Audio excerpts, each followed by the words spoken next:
Hello, everybody. Welcome to the Metabolism Makeover. This is Megan with Ginger Nutrition. I'm so happy to have you here. So let's jump right in. All right, a little bit about me. Welcome. So I'm Megan, for those of you who don't know me, a certified health coach and a functional diagnostic nutrition practitioner, but also the proud founder of Ginger Nutrition. So I just want to explain a little bit about why I'm passionate about this topic and all other health holistic topics. Of course, it usually starts with me not being healthy, right? That's how I got into this field. So I wasn't always healthy. I didn't always look the way that I do now. And not only was I unhealthy on the inside, so I struggled with adrenal fatigue, adrenal dysfunction, hormone imbalance. I found metal toxicity, candida, bacterial overgrowth, leaky gut, all sorts of things internally, but also physically. So on the outside, I carried maybe 15, 20, usually about 20 pounds more during my teens and 20s. And it really seemed like no matter what I did, that would just not go away. So luckily, over time and studying and nutrition, lifestyle, functional approach, testing, I've been able to restore all these imbalances and I'm no longer dealing with the same issues. And I've really found a couple key things that have helped me a ton, specifically being able to support daily detox, being able to find foods I'm sensitive to, able to regulate my metabolism. So I have a lot of people say to me now that they'll see I eat large quantities of food, because I do, and they'll say, "Oh, she must just have a good metabolism."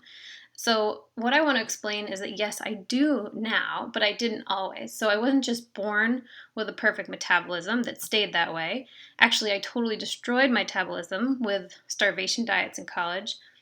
And even though I wasn't eating, I was still very much overweight. But I was able to restore this balance. And so you are too. So this is something that's reversible. You don't have to just throw your hands up and say, "Nope, I have a slow metabolism, it's genetic, and so therefore I will be overweight." So now I do eat plenty of food and I do feel satisfied until the next meal and I do have good energy.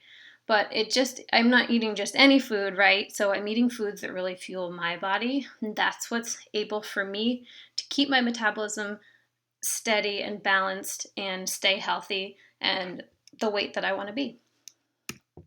So, what are the benefits of a balanced metabolism?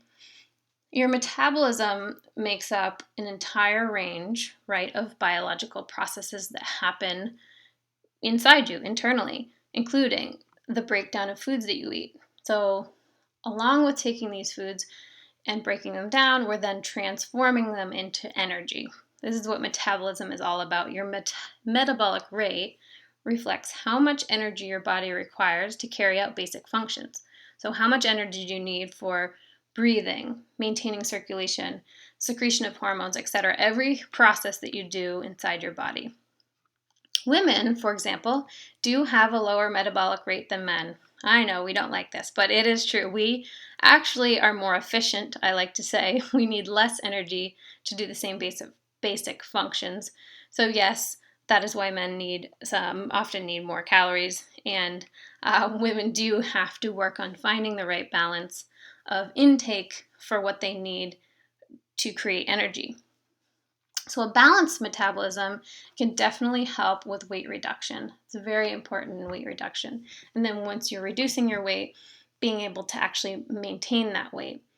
This goes along with decreasing cravings, balancing energy levels, and balancing blood sugar levels. Those all go hand in hand. And we'll talk a little bit more about that in the next slide. So how does your metabolism affect your body? For one, the biggest one is it helps regulate your blood sugar levels. So with a normal metabolism, after we eat, the pancreas releases insulin, and insulin signals to the muscle and fat cells to absorb the glucose from the food. And then as a result, the blood glucose levels will return to normal. So your metabolism produces the energy your body needs to optimally function. And this, having a balanced metabolism, or an imbalanced metabolism, can decide whether or not you are going to be able to gain or lose weight. And so let's talk a little bit about this chart shown here and how these things are related, how weight gain and how the next one, assisting your organs to clean out toxins, how detox are related. So at the center of the circle here, we have steroid hormone balance. This is the chart I use because we start with steroid hormone balance in my program. And what that means is all of your sex hormones, your estrogen, testosterone, progesterone, and your cortisol, your DHEA, having those in the proper ratios to each other and having them not too high, not too low. So this balance is therefore going to affect, you'll see on the outer edge of the circle, you'll see carb metabolism on the top left corner, and you'll see fat and protein metabolism on the bottom as well. So having balanced hormones is therefore going to affect your body's ability to hold on to weight, lose weight, your fat distribution, and it's also going to affect your carb metabolism, how well you can break it down. And so same thing, the arrows go both ways. Once your metabolism is out of whack, that's also going to put a lot of stress on your hormone balance and your adrenal health. So that's why supporting adrenal health can really help all those other areas come into play.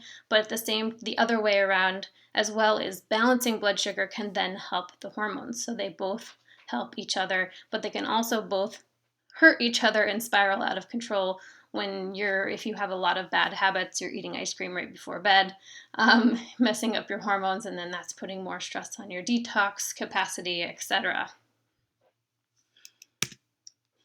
So what are the symptoms? What would you actually see if you have a poor metabolism physically? So pale skin tone, brittle nails, that was definitely something I always had and don't have anymore. I just thought, again, that must be genetic. That's my nails. Fatigue, low libido, cellulite on the front of your thighs. Nobody likes that one. Sugar cravings, very common. Hair loss, weight loss or gain, or just an imbalance, not able to stay where you want to be, not able to stay balanced. So what are the things that disrupt our metabolism? We've got the top ones, we'll go into a little more detail, but sugar, caffeine, alcohol are extreme metabolic disruptors, and then next, sleep is incredibly important at regulating metabolism. So lack of sleep does not help this process. Dieting with deprivation, malnutrition, either not getting enough nutrients or having your body be in starvation mode, consuming foods that are not healthy for you, even if it might be considered a generally healthy food, if you personally are intolerant to it, then this is going to disrupt your metabolism. Let's talk in more detail about sugar. So sugar and metabolic issues. How does this work? Sugar is going to disrupt your natural energy levels. I think we all know that, right? Because first it's going to spike your blood sugar, it's going to increase your sugar cravings, and then it creates the blood sugar imbalance, and that's when we go hit a really big high, and then we hit a really big low. We crave more. We're on that sugar roller coaster. So as we saw in that other chart, your metabolic rate and your blood sugar balance are very important for hormonal balance. So this step is very important to health. And then we have caffeine. So caffeine in the short term can actually boost the metabolic rate and increase fat burning, but after a while people become tolerant to these effects and it stops working. And although it does have this short-term boost, it also is spiking your adrenaline and your blood sugar. So every time, which then is leading to the crash and burn and this up and down roller coaster for our metabolism, every time we're consuming caffeine, it actually forces the body to release dopamine, which is one of our neurotransmitters, into the synapse. So this dopamine is what allows us to focus. This is why we love caffeine. It gives us that focus and that energy.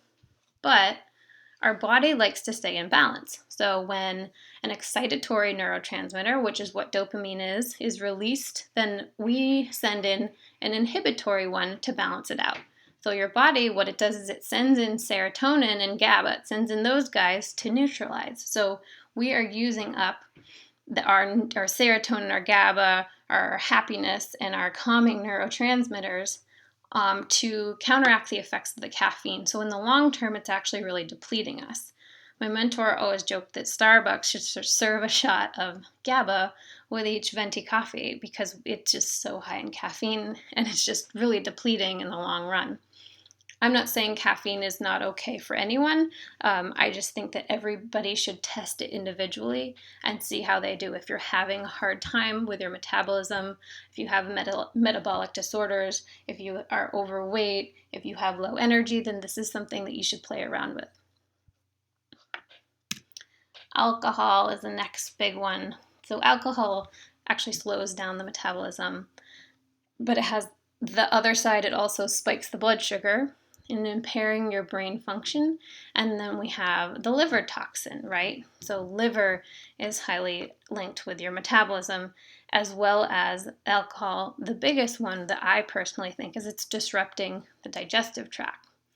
So we now know how important having good gut flora is for our metabolic rate, our metabolism, and what we'll call our microbiome. All the good bacteria in our gut are highly linked. So I will talk a little bit more about that in the next slide, but that's what I think. So sugar, caffeine, alcohol, they all have in common is they disrupt the healthy gut flora or our microbiome.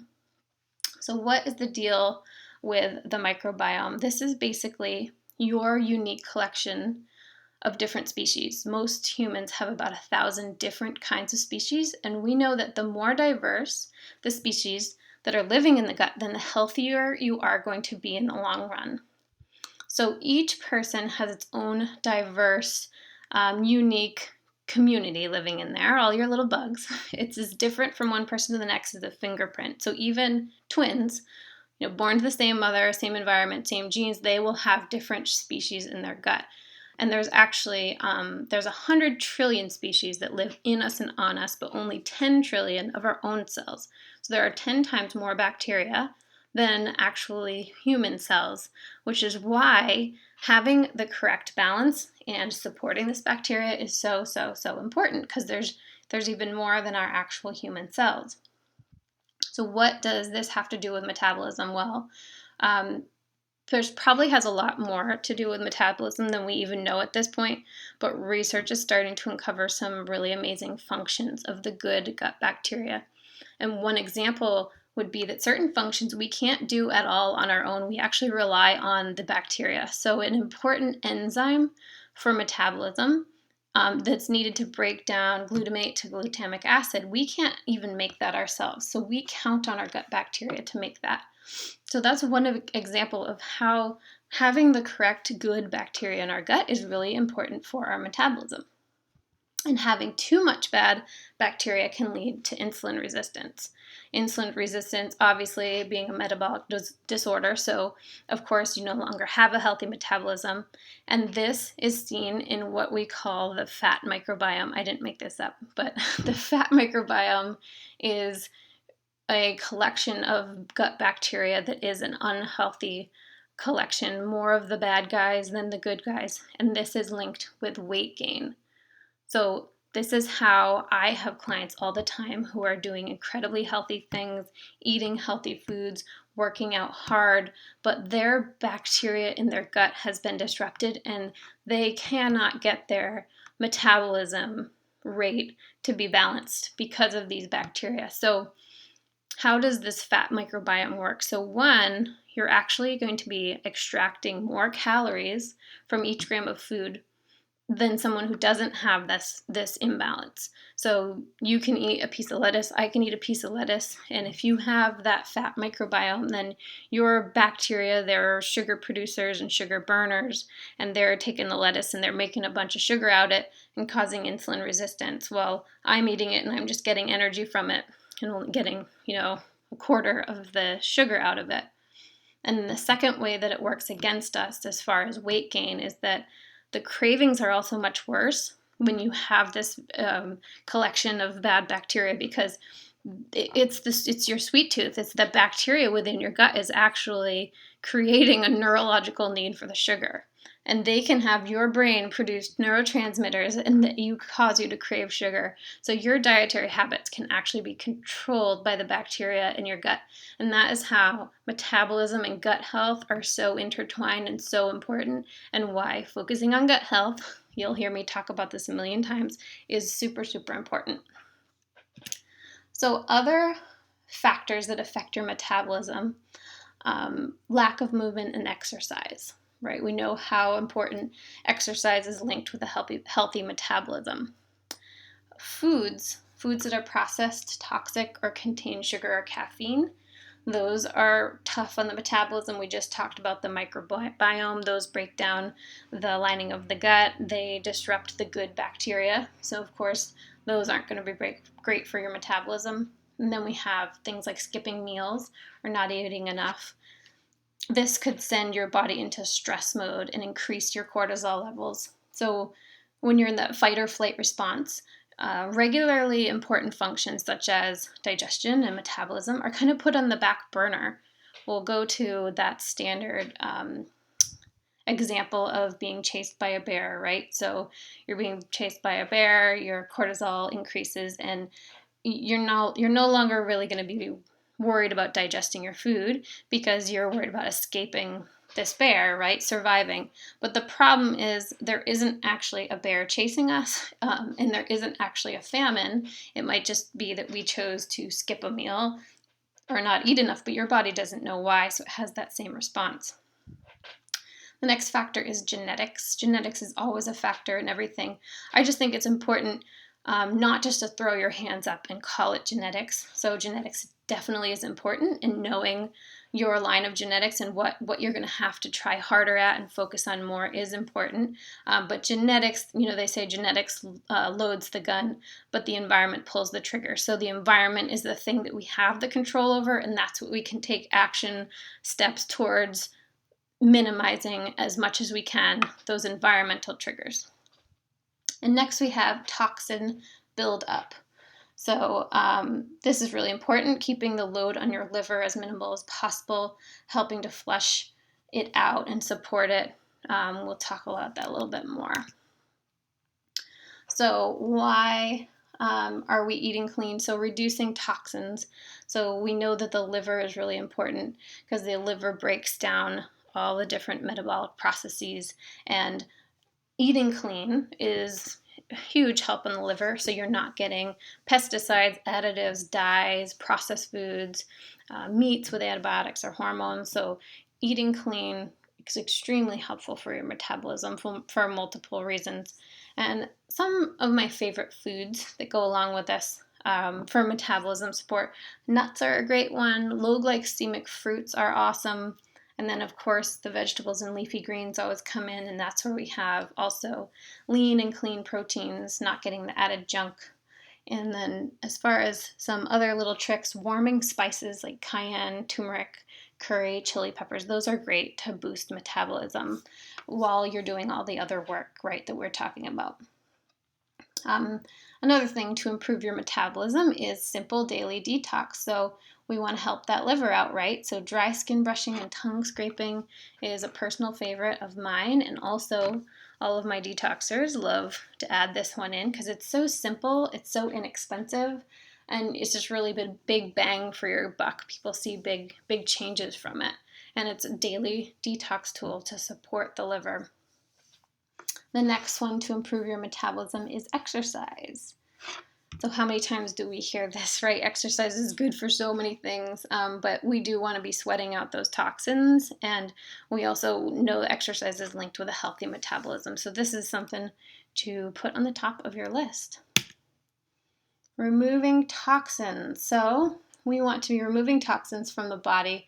So we're going to be increasing our circulation, decreasing our cravings, balancing blood sugar, and boosting energy naturally. I see all the time, clients that until they finally remove toxins, because you might forget where you are getting toxins because food is really important, right? So the safest way to remove toxins from the body is just having real food, a real food detox, right? A real basic allergy elimination diet, but also paying attention to things you're putting on the body, things you're using in your house, anything that's touching the body, you're breathing, you're using, that also has to be processed by the body. So these are all steps to removing toxins, is your food, and then also everything you're using. And when you cleanse the body and remove toxins naturally, so you're not going to starve, you're not going to be deprived, you're not going to be sending your body into that mode where it then holds on to calories and causes metabolic issues. You're actually going to be letting it release. It's going to finally see a break from all the toxins and all the foods you're sensitive to, and be able to let go of weight and be able to balance your metabolism. Right, so how do we do that? How do we boost our energy naturally? Well, this is all a part of the Summer Slim Detox. If you need help, if you want to be walked through this step by step and do it with a group, then this is something that I offer seasonally. So the next group is starting August 13th. This is a basic allergy elimination diet. So like I said, for me, one of the biggest first steps I had to do was to find out what foods I was sensitive to, remove them, and then support my liver, because without that, I was not able to balance my blood sugar. I was not able to restore my metabolism, right? So even before, when I was eating, trying to eat no calories and work out hard, I couldn't get my weight to where I want it to be until I found those foods that were my triggers, removed them, and then really supported the detox process to get that out, because the liver is going to take care of excess hormones, so it's really hard to balance the hormones until you've supported the liver. So this is a 18-day process. The first four days are just starting to get rid of processed foods, caffeine, etc., kind of slowly working your way in. The next 7 days, we're removing the most common triggers, the most common foods that people are sensitive to. And then the next 7 days, we're slowly adding one in back at a time. And then you can test and you can see what exactly is working for you, what's boosting your metabolism, what's slowing your metabolism down, because everybody's different. And by the end, you'll have your own roadmap for what works and what doesn't. And this is done in a group. We have a Facebook group for support. I already have a bunch of amazing ladies in there supporting each other, giving each other ideas. That's really where the magic happens here, is working together, but you'll also get the guides and the recipes and everything you need if you want to do it on your own. So if you have any questions, you can come on over to gingernutrition.com, or you can always email me, megan@gingernutrition.com, with any questions, and I would love to see you in the group. All right, have a great day. Talk to you later.